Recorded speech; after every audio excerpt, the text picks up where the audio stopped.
శ్రోతలందరికీ నమస్కారం. కథా జగతికి స్వాగతం. ఇప్పుడు శ్రీ కోనే నాగ వెంకట ఆంజనేయులు గారు రచించిన భలే టోకరా అనే హాస్య కథని మీకు వినిపించబోతున్నాను.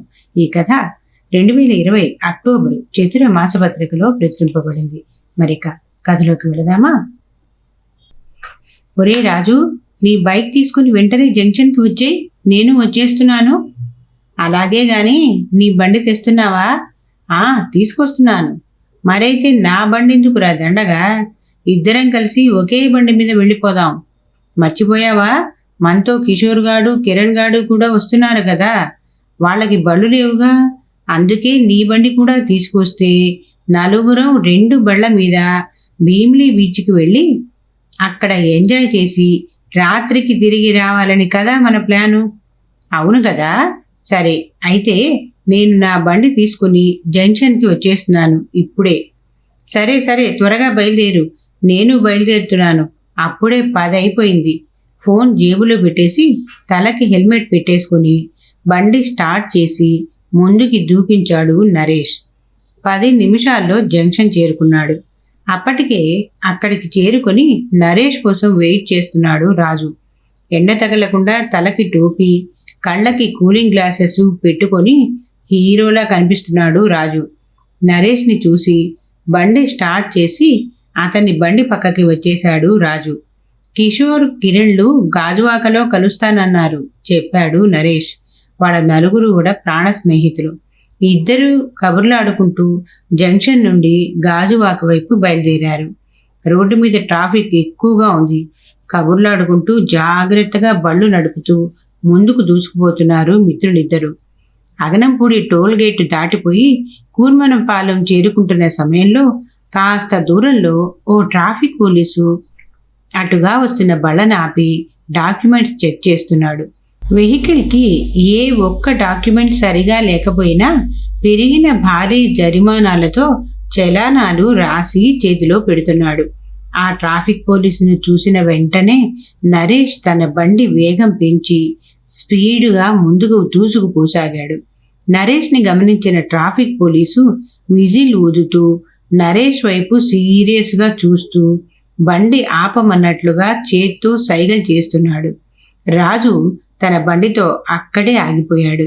నరేష్ ఆ ట్రాఫిక్ పోలీసుని గమనించినట్లుగా నటిస్తూ బండి స్పీడ్ తగ్గించకుండానే వేగంగా ముందుకు పరిగెత్తించాడు. ఆ ట్రాఫిక్ పోలీసు వెంటనే తన మోటార్ సైకిల్ స్టార్ట్ చేసి నరేష్ బండి వెనక పడ్డాడు స్పీడ్గా. నరేష్ తన బండి వేగాన్ని మరింత పెంచాడు. ట్రాఫిక్ పోలీసు వదలకుండా తన బండి స్పీడ్ కూడా పెంచాడు. నరేష్ని ఎలాగైనా పట్టుకొని తీరాలన్న దృఢ నిశ్చయానికి వచ్చినట్లు. శ్రీనగర్ దాటిన తర్వాత నరేష్ హఠాత్తుగా తన బైక్ని స్లో చేసి కుడివైపు ఉన్న ఓ సందులోకి తిప్పాడు. ఆ ట్రాఫిక్ పోలీసు కూడా ఆ సందులోకి తిప్పాడు తన మోటార్ బైక్ని.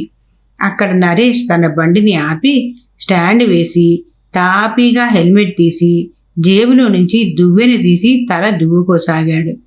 అతనికి దగ్గరగా తన బైక్ని ఆపి దిగిన పోలీసు బండి డాక్యుమెంట్స్ తీ అన్నాడు అథారిటీగా. నరేష్ తాపీగా బైకులో నుంచి ఓ పౌచ్ తీసి తన బండి డాక్యుమెంట్స్ ఒక్కొక్కటిగా తీసి ఆ ట్రాఫిక్ పోలీస్కి చూపించాడు. బండి తాలూకా registration certificate, driving licence, pollution certificate, బండి ఇన్సూరెన్స్ కాగితాలు అన్నీ క్షుణ్ణంగా పరిశీలించాడు పోలీసు. అన్నీ పకడ్బందీగా సవ్యంగా ఉన్నాయి. చంపావు కదయ్యా, బండి తాలూకా డాక్యుమెంట్స్ అన్నీ సరిగ్గా ఉన్నాయి. హెల్మెట్ కూడా పెట్టుకున్నావు. మరి నన్ను చూసి ఎందుకు భయపడి బండి స్పీడ్ పెంచి పారిపోయావు అని అడిగాడు ఆశ్చర్యంగా ఆ ట్రాఫిక్ పోలీసు. చిన్నగా నవ్వాడు నరేష్. నవ్వుతావేమిటయ్యా, చెప్పు రెట్టించాడు ఆ ట్రాఫిక్ పోలీసు విస్మయపడుతూనే. మరి సార్, నా బండికి అన్ని డాక్యుమెంట్స్ సరిగ్గానే ఉన్నాయి సార్. కానీ కానీ కానీ మనలో మన మాటగా చెప్తున్నాను సార్, అక్కడ నాతో పాటు వస్తున్న నా ఫ్రెండ్ బైక్కి ఏ ఒక్క డాక్యుమెంట్ కూడా లేదు సార్ చెప్పాడు నరేష్ తాపీగా. అంటూ షాక్ తిన్నవాడిలా నిలదొక్కుకోలేక ముందు తన బండి మీద పడి ఆ తర్వాత రోడ్డు మీద బొక్క బోర్లా పడ్డాడు ఆ ట్రాఫిక్ పోలీసు పాపం.